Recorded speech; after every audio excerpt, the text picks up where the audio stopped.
I'm Roberta Sabatini. Welcome to my blog. Today I'm going to show you how to make a very simple recipe which I've taken from a book, Learn How to Cook in 1 Week, that you can find on my website www.robertasabatini.com, and use the same ingredients of the recipe to make a beautiful table decoration.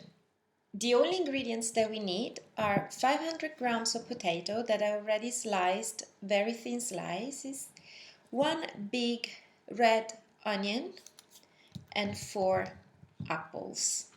All we need to do is to slice also the apples and the onion and put everything together in the oven. First of all, we take the potatoes, we take a greased pan and we lay the potatoes on top of the greased pan. Start putting the potatoes in the pan because the potatoes they need to go into the oven at 220 degrees for about 10 minutes, 10-15 minutes. And while the potatoes are in the oven, we slice the apples and the onion and we put them in a frying pan for about 10-15 minutes with some olive oil and eventually some salt. Here it is. Now I'm going to put some olive oil on top, not much, very little. Some salt. And then some fresh rosemary. And I'm going to put the potatoes in the oven, 220 degrees for 15 minutes, just for the potatoes to soften a little bit. While the potatoes are in the oven, I'm now going to slice the 4 apples and the red onion. It has to be the red onion because the red onion has a sweet flavor, so combines well with the apple's flavor. Once they're sliced, I'm gonna lightly fry them in a frying pan. So it doesn't have to be deep frying. So just add a little bit of olive oil in a frying pan. Let the olive oil heat for a few seconds. Then first add the onions. And then after a few seconds, you add the apples and let it cook for about 10 minutes.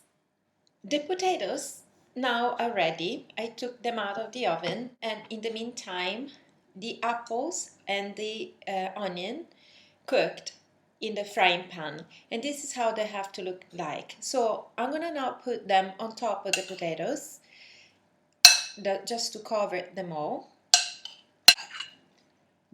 For this to then bake properly, I scrambled just 1 egg. I pour the egg on top and make sure it goes all over.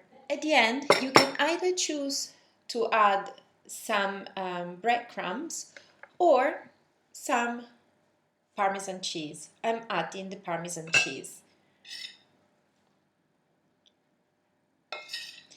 You spread it all over the top and you put it back into the oven. This time you have to let the egg cook, so probably you will need another 15 minutes. Remember, you can find this recipe and much more on my book, Learn How to Cook in 1 Week, that you can find on my website. This book gives you the very basics to cook any recipe, and also at the end there is a section with several recipes, very easy and very healthy. Here I have apples, my apples. Instead of using the red onions, because they're quite big, I'm going to use the spring onions. They also look nicer. And also, because the apples are green, I decided to use green carnations and white roses. The white, they're similar to the white of the spring onions. I have decided to use a rectangular oasis that you have to remember to soak in the water, not for very long. And I'm starting to decorate this rectangular oasis, starting with the white roses, carry on with the green carnations, and with the apples and the spring onions. Here we are, my centerpiece is ready. As I mentioned at the beginning, I used some of the ingredients of the recipe and of course flowers. I have used the white roses, the green carnations, white and green fillings, and you can see here the spring onions. I used the green apples. I put each apple on a long kebab. I put some green tape on the kebab and some green ribbons. Now I would like my napkins to look nice as well. I take a green napkin and I start folding it for 6 times in this way, so that at the end I have 4 kind of waves. You can see it the other side. I have 4 of these, 1, 2, 3 and 4. I then fold the napkin in 3 parts with 2 movements, 1 and 2. Once this is done, I open the napkin in this way. I make sure these are the same length. This other side as well. So now that we have a napkin that looks like this, I lift this up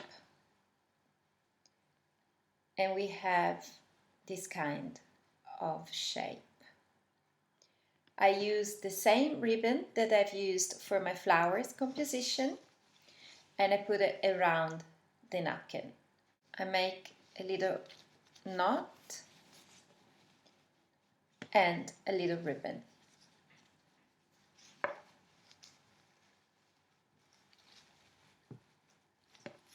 Once the ribbon is done, of course I try to do it in a nice way. I take a little rose and I put it just above the knot so that the knot cannot be seen anymore. Here how it will look like. This is how your table will look like. I hope you have enjoyed it.